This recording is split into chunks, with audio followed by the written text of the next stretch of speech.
On a crisp autumn evening, Marcus Reynolds, a trailblazing black CEO of a Fortune 500 tech company, pulled up to the gates of his sprawling mansion in an exclusive gated community. The sleek black SUV gleamed under the streetlights, its engine purring softly as Marcus, dressed in a tailored suit, prepared to enter his home after a grueling day of high-stakes meetings. But what should have been a routine entry turned into a moment that would send shockwaves through his life and the community around him. The security guard, a new face Marcus didn't recognize, stepped out of the booth, eyed him with suspicion, and demanded identification, refusing to open the gate to the very man who owned the property. Within minutes of this humiliating encounter, Marcus made a decision that would leave jaws on the floor. He fired the entire security team, no questions asked, no second chances given. Marcus Reynolds was no stranger to adversity.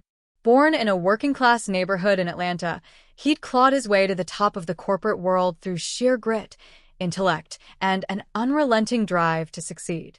At 42, he was the youngest CEO in his company's history, leading a tech giant that specialized in cybersecurity solutions.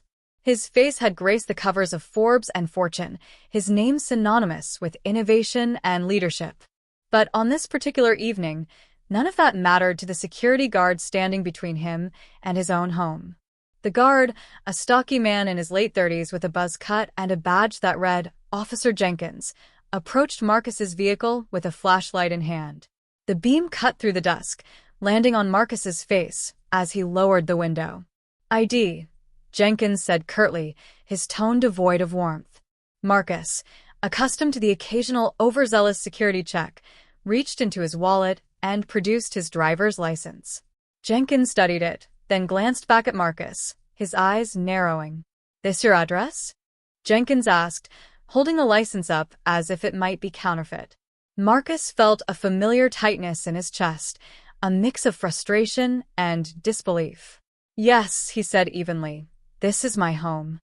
Jenkins didn't budge. "I'm gonna need more than that. You got anything else to prove you live here?" Marcus's jaw tightened. He'd lived in the mansion for 3 years, a reward for his meteoric rise in the tech industry. The estate, a modern masterpiece of glass and steel, sat on 5 acres of manicured land, complete with a private gym, a home theater, and a wine cellar that could rival a Michelin-starred restaurant. He'd hosted charity galas, board meetings, and even a senator's birthday party on these grounds. Yet here he was, being interrogated like a trespasser. "I don't carry a deed in my pocket," Marcus said, his voice calm but edged with steel. "But I can assure you, I own this property. Check the resident list. My name's Marcus Reynolds." Jenkins smirked, a subtle but unmistakable gesture that sent a jolt of anger through Marcus. "We get all kinds trying to sneak in here," Jenkins said. "I don't know you, and I don't see your name on the approved list.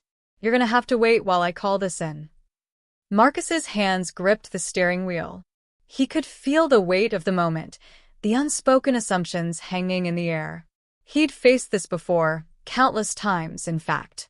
The skeptical glances in boardrooms, the extra scrutiny at airport security, the murmured comments when he walked into high-end stores. But this was different. This was his home, his sanctuary, the place he'd earned through years of sacrifice. And now, a stranger was treating him like an intruder. "Call whoever you need to," Marcus said, his voice low but firm. "But you're making a mistake." Jenkins stepped back into the booth, leaving Marcus idling at the gate. The minutes ticked by, each one stoking the fire in Marcus's chest. He thought about his journey to this moment, his mother working double shifts as a nurse to keep food on the table, his late nights studying computer science in a cramped apartment, the countless rejections from companies that didn't see his potential. He'd built his empire from nothing, and yet, in this moment, he was reduced to proving he belonged. Inside the booth, Jenkins was on the phone with the security company's supervisor, a man named Carl who'd overseen the gated community's operations for a decade. Carl, who knew Marcus personally, was baffled. "You're holding up Marcus Reynolds?" he asked, his voice crackling through the line. "The guy who owns the biggest house in the community? Are you serious?" Jenkins shrugged, unfazed. "I don't know him. He could be anybody. You want me to let some random guy through just 'cause he's got a fancy car? Carl sighed, pinching the bridge of his nose. Jenkins, check the resident database. His name's there. He's been there for years. Jenkins pulled up the database on the booth's ancient computer, scrolling through the list with deliberate slowness. Sure enough, Marcus's name appeared, along with a photo and the address of the mansion. But Jenkins wasn't satisfied. Could be a fake ID, he muttered to himself. He'd heard stories of people sneaking into gated communities to rob houses or worse. He wasn't about to be the guy who let that happen on his watch.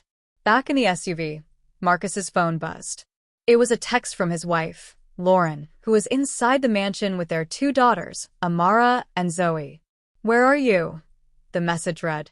Dinner's getting cold. Marcus typed a quick reply. At the gate. Security's giving me trouble. Be there soon. Lauren's response came instantly. What? Call me. Marcus didn't want to escalate things further, not yet. He wanted to handle this himself, to prove a point.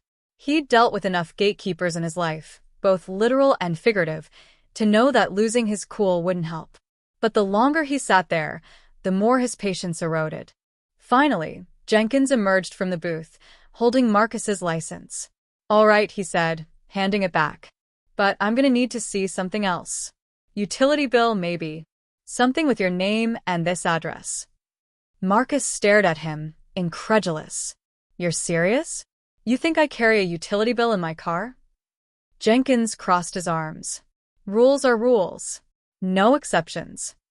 That was the moment Marcus snapped, not in a loud, explosive way, but with the quiet, calculated precision of a man who'd spent years mastering high-pressure situations. He picked up his phone and dialed Carl directly. The supervisor answered on the first ring. Carl, Marcus said, his voice steady but cold. This is Marcus Reynolds.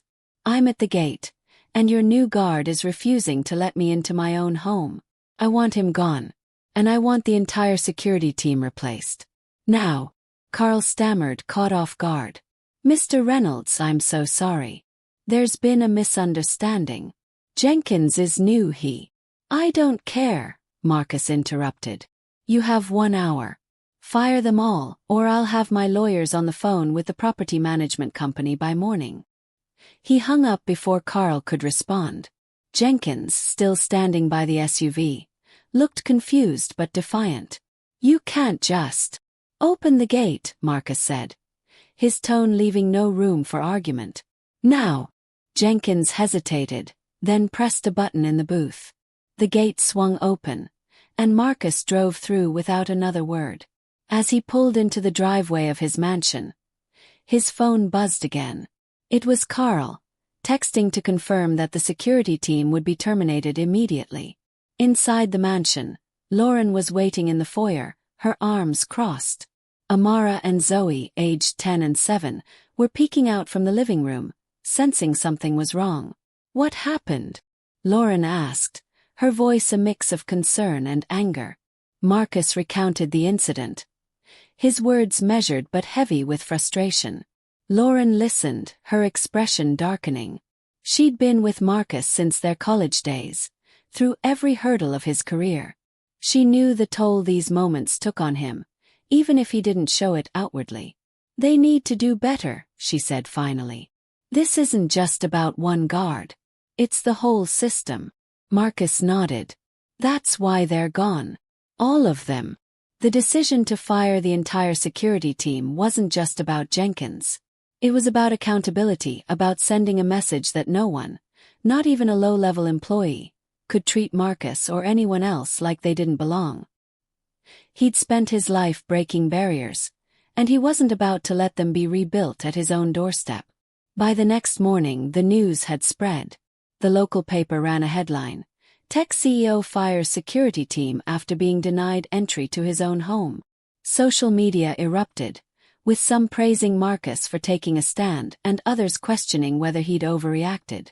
The gated community's property management company issued a public apology, promising to overhaul their hiring and training processes. Carl, the supervisor, personally called Marcus to apologize, but Marcus wasn't interested in platitudes. He wanted change. Over the next few weeks, Marcus worked with the property management company to implement new protocols. Every guard would undergo mandatory bias training. The resident database would be updated with photos and verified IDs to prevent future mix-ups.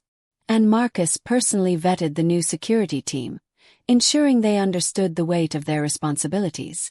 But the incident lingered in Marcus's mind. It wasn't just about the guard or the gate. It was about the world he navigated every day, a world that, despite his success, still saw him through a lens of suspicion.